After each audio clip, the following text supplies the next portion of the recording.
Spiritual Gumbo. We're coming out of the chapter 7 of Exodus. We're going to pick up at. And the other day we were reading in the 6th chapter, you see. And in this chapter, a very interesting thing takes place. And what happens is we read about the life of Levi to an extent that it explains his lineage, his progeny. And a man named Amram marries a woman named Jochebed, right? And she bore both Aaron and Moses, and Miriam their sister. Now let's just say that the order that is put in is the actual order that they were born in. Let's assume that. Aaron's the oldest, Moses the middle child, Miriam's their sister. Until further notice, that's what I'm going to assume. Now, I already know that Aaron is a little older than Moses, and I don't remember if Miriam is older than Aaron. I don't remember. So I can't fold like a wet towel just yet on the stance that the sister that was spoken on, his sister, would have been the sister of one Amram. Can't be, I want to say I'm sure of that, but I can't be too sure this yet, but I'm pretty sure. Having said that, the woman Jochebed is the mother of one Moses. Now remember, they don't name him Moses. Moses is a name given to him by Pharaoh's daughter. This is why the importance of the space and time and understanding that the Messiah, the Most High, can talk to Moses, can communicate with Moses outside of what, so because the Messiah knows certain events, right on? And back then he knew certain events would take place. So he was well within his right to speak on the things that he knew what would take place. And the Most High God, knowing all things, is always within his right to speak on all things that have taken place and that will take place. Right on?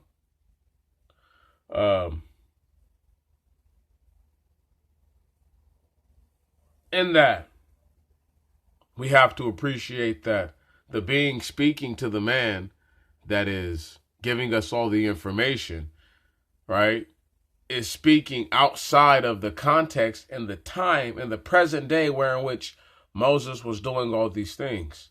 So as Moses was going up, he was literally being told the events. So that way, even if that's not what Moses saw or what Moses agreed to, that's what he put down. Understand, he's that righteous. That's why it's awkward that as the most meek man on earth, he had to write down that he was the most meek man. While he yet lived, he was the meekest man. I just think that's awkward. It's not arrogant. It's not even trying to be self-fulfilling. It's just awkward. But let's just get into this chapter. And we are at verse 1. No. We're going to pick up exactly where we were at.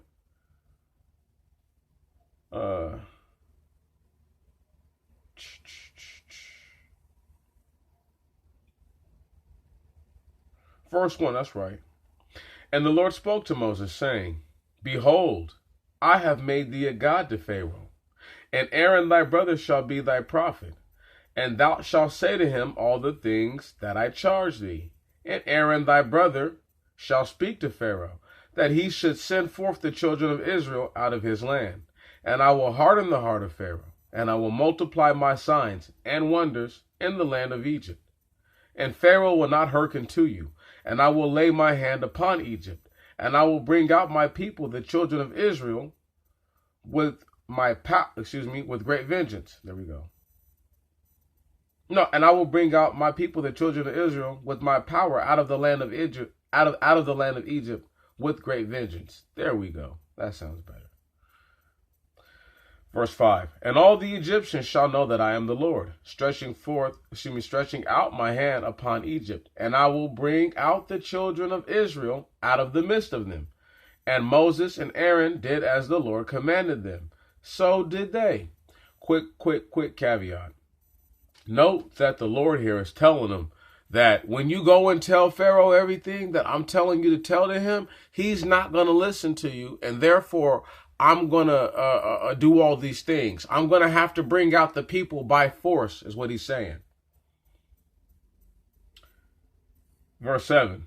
And Moses was 80 years old, and Aaron, his brother, was 83 years old when he spoke to Pharaoh. And the Lord spoke to Moses and Aaron, saying, Now if Pharaoh should speak to you, saying, Give us a sign or a wonder, then shalt thou say to thy brother Aaron, Take thy rod, and cast it upon the ground before Pharaoh, and cast it before his servants, and it shall become a serpent. And Moses and Aaron went in before Pharaoh, and before his servants, and they did so, as the Lord commanded them. And Aaron cast down his rod before Pharaoh. One moment. And before his servants, and it became a serpent. But Pharaoh called together, he called together the wise men of Egypt, the sorcerers and the charmers. Also of the Egyptians did likewise with their sorceries. So the sorcerers and the charmers. And they cast down each his rod. And notice that the sorcerers and charmers are considered the wise men. And they cast down each his rod, and they became serpents. But the rod of Aaron swallowed up their rods. Now stop right there. That is something amazing, that the alchemy, this is all alchemy, this is all magic. You understand? But people don't want to hear that, and then they go and ban everything that was used to get them up out of Egypt. I need you to understand this. The same mechanisms right now that they're using to save the people, is about to be banned. Man, it's amazing. And that's how you know that these are the angels of the Lord of that encampment who are doing all these things. And we'll talk about that later when we get there. Verse 13. And the heart of Pharaoh was hardened, and he hearkened not to them, as the Lord charged them. And the Lord said to Moses, The heart of Pharaoh is made hard, so that he should not let the people go. Go to Pharaoh early in the morning. Behold, he goes forth to the water, and thou shalt meet him on the bank of the river. And thou shalt take in thine hand the rod that was turned into a serpent. And thou shalt say to him, The Lord God of the Hebrews has sent me to thee, saying, Send my people away, that they may serve me in the wilderness. And behold, hitherto thou hast not hearkened. These things saith the Lord. Hereby shalt thou know that I am the Lord. Behold, I strike with the rod that is in my hands on the water which is in the river, and it shall change into blood, and the fish that are in the river shall die, and the river shall stink thereupon, and the Egyptians shall not be able to drink water from the river. And the Lord said to Moses, Say to thy brother Aaron, Take the rod in thy hand, and stretch forth thy hand over the waters of Egypt, and over their rivers, and over their canals, and over their ponds, and over all the standing water, and it shall become blood.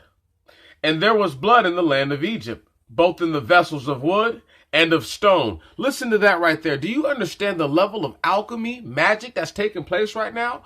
Do you know what it takes to add so much whatever is in blood to the water that it becomes blood? That he was able to pretty much, it it was like the rod was like a satellite in a way, if you think about it, because it has to have the ability to conjure up all these things, all these frequencies, and all the spectra that it exists in to make that happen. It's really deep, y'all, but this is all magic, all of it. Here we go. Verse 20. Excuse me. And note that everything it didn't matter where the water was at, if it was on the land, wherever it was at, in the vessels, wood and stone, bam, touched up. Notice it didn't say anything made out of glass. Not to say that it didn't have glass vessels, but that's probably an indication that back then they weren't drinking out of glass. Or they weren't holding material in glass, I should say. Going forth. Verse 20. And Moses and Aaron did so, as the Lord commanded them. And Aaron, having lifted up his hand with the rod, smote the water in the river before Pharaoh and before his servants, and changed all the water in the river into blood. So note that Moses he's saying this stuff, but it's like a movie right now, right? You know how like movies will go through like the action of explaining or trying to show us in one sequence and then show us the actions or the consequences in another. It's pretty much like that's what's happening. You know, it's the story's being condensed. They said all these things to Pharaoh. He didn't listen. They went right in front of him. Aaron is his prophet, and he's making Moses to look like his power level's just on swole. Right on. So he touches the water, he being Aaron, and the water just turns into blood in front of Pharaoh and his servants. Okay? Bam.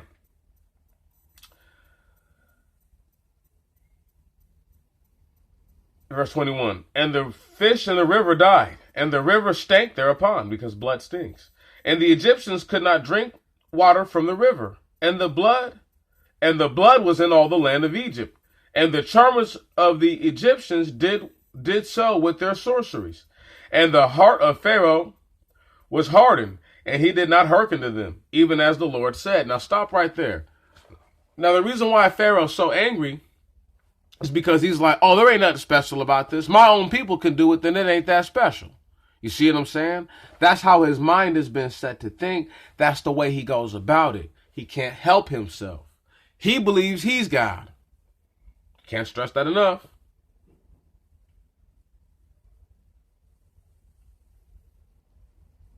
Quick caveat, since I have enough time.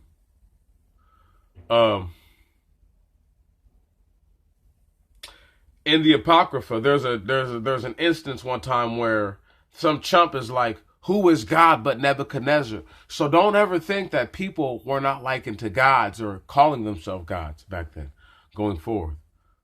Moloch, or whatever his name is, was known as the king of one of these races of people. Keep that in mind too. And I shouldn't be saying his name, but that was the king. Anyway, going forward. Verse 23. No, verse 22 again. And the charmers also of the Egyptians did so with their sorceries. And the heart of Pharaoh was hardened, and he did not hearken to them, even as the Lord said. And Pharaoh turned and entered into his house. Nor did he fix his attention even on this thing. And all the Egyptians dug round about the river so as to drink water, for they could not drink water from the river. And 7 days were fulfilled after the Lord had smitten the river. Now stop right there. The reason why they had to dig around the river, once again, all the water they had came from the river, so everything filled, and that's why I pointed out that glass it wouldn't have mattered if it was glass or not, because anything coming out the river would have had that blood. Understand, the reason why I know that these are the